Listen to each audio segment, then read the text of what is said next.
abantu mwenna abali mu bitundu ebirime emmwanyi n'abantu mwenna abalima emmwanyi muwulire ekiri emabega w'emmwanyi mu registration y'emmwanyi gye babakakamba mulina okuregisteringa kikino buli omu tegeeza munno omulembe gwaffe guno gwe tulimu nagwo bakutegekedde akabano paati 2 nga kali ke baakola bajjajjaffe n'akaffe bakatandise akagenda okutubeeramu mu mulembe gwaffe batya abantu mwenna ebitundu ebirimu emmwanyi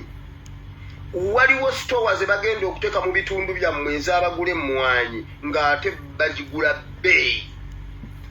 okwawukanako ku ba indigenous ugandans abagula emmwanyi gwe indigenous ugandan ali mu bizinesi y'emmwanyi bajja kukuleega embiriizi nga n'abantu tebakuguza mmwanyi ng'aba bano be bagula emmwanyi ezo sitowa bagenda zisembeza mu bitundu byammwe musobole obbeesiga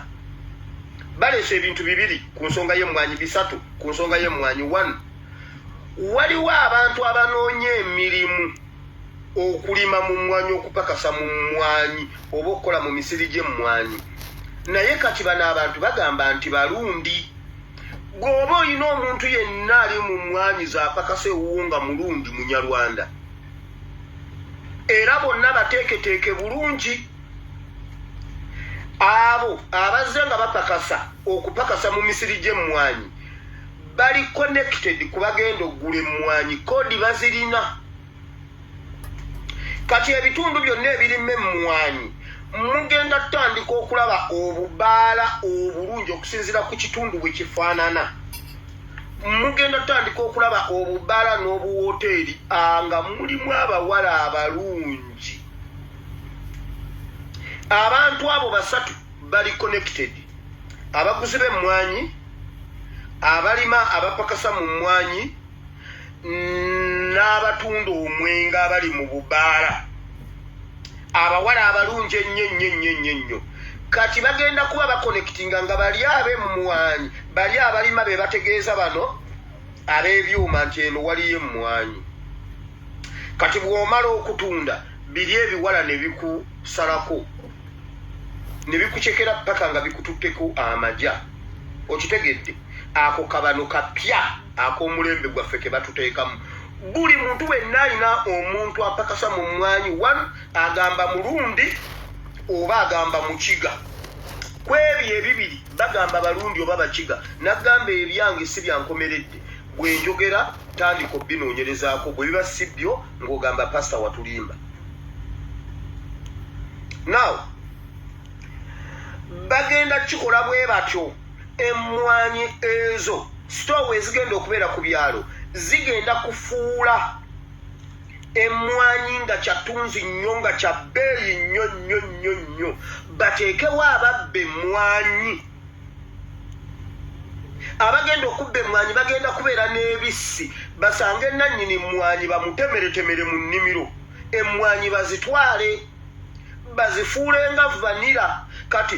buli muntu yenna alina omusiri gw'emmwanyi abeere ng'agukuumisa mundu ng'ogenda n'osaba omuntu bwe munaamala okwetemaatema olw'emmwanyi ng'ogwa vanira bwe gwali bagambe genda mu b'obuyinza osabe baleete emmundu zikuume emmwanyi zammwe obeere n'omusiri gw'emmwanyi ogulabe otegeko ab'emmundu 4 emisana 4 emisana ku nsonda ne ku nsonda ne ku nsonda nga bwe kyali ku vanira y'ensonga lwaki babagamba okuligestaringa mwenna abakola ki abalima emmwanyi ekyo kyekiri emabega w'amayiga ne interreligious council okubagamba bakunga abantu bonna mayiga agamba abaganda baligestaringe gavumenti emanye bameka abalina emmwanyi esobole okuteekateeka ekibinja ky'ababbi ekigenda okubasuza nga temwebase eteeketeeke n'abagenda kati emmundu bw'emala okuyingira mu mmwanyi kibeere ng'ekiri mu nnyanja mubitegedde bulungi ebintu ebyo kati oteeke ssente nnyingi nnyo mu kukuuma emmwanyi zo omaliriza oteekamu esente nnyingi okungula biki ne bamalaaya bazikutwaleko buli kitundu kigenda kubeerako obubbala nga bufaanana bulungi nga wali abawala abanyarwanda okutagetinga abo abatunze mmwanyi abanyarwanda babatwaleko esente zammwe ziddeyo mu bbo